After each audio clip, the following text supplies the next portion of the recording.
Hello everyone, this is Erik, the Asian movie enthusiast, and this is my review of Tokyo Revengers, a Japanese crime, drama, action comedy from 2021 that is a live-action adaptation of the manga of the same name. The story follows Takemichi Hanagaki, a 26-year-old freeter with a gloomy life who learns that his ex-girlfriend has died in a dispute involving the Tokyo Manji Gang. The next day, while returning from a part-time job, he gets pushed off the subway platform by someone.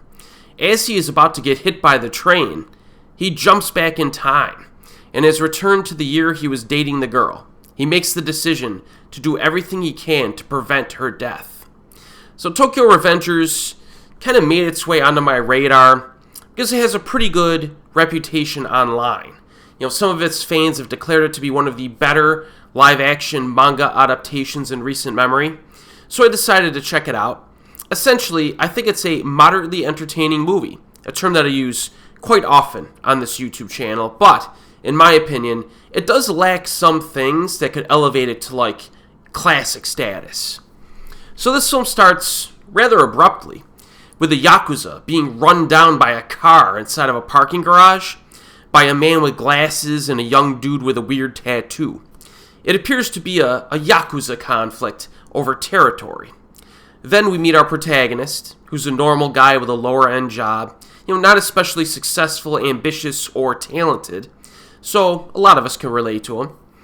And it's easy to understand his motivations, because he goes from being, completely dissatisfied with his life, to having an opportunity to go back in time and rectify that problem.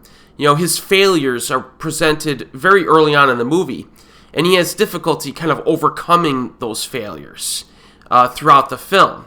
So it helps to incorporate kind of an underdog element that coerces the viewer to root for him. With that said, I think the script writing in this film is sufficient. It lacks any significant amount of depth to make it truly special. Plot-wise, the time travel element has been done before. We've seen stuff like this before. But I like how the lead character kind of continues to jump back and forth in time in order to achieve his goal. So he'll go back in time, do something, then he'll go forward in time back to the present and see the impact or the consequences of what he changed. And the conflict is more complicated and difficult to accomplish than you might expect, because the apparent villain does not seem so bad at first.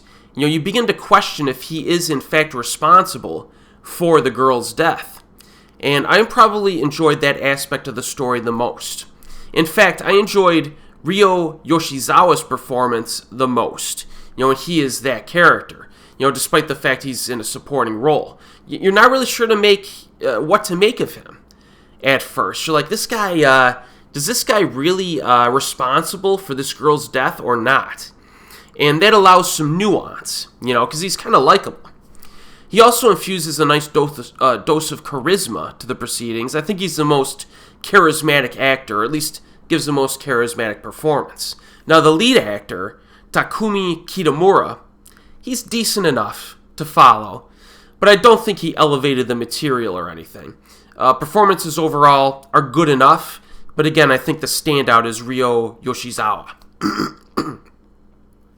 Fight scenes, not a whole lot to talk about.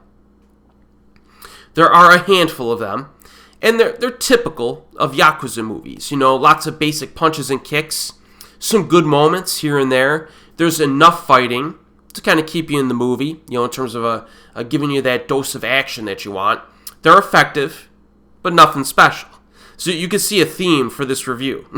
That's basically my opinion and my impression of this movie as a whole.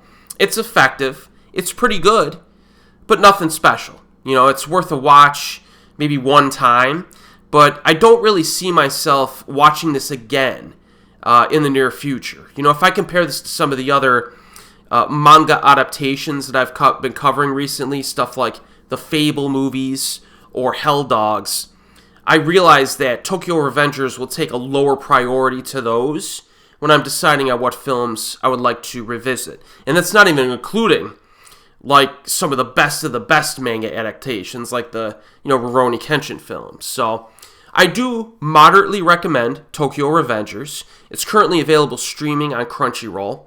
However, if you have not seen like the Fable movies or Hell Dogs or the Rurouni Kenshin movies, obviously check those out first. And as always, folks, I will see you next time.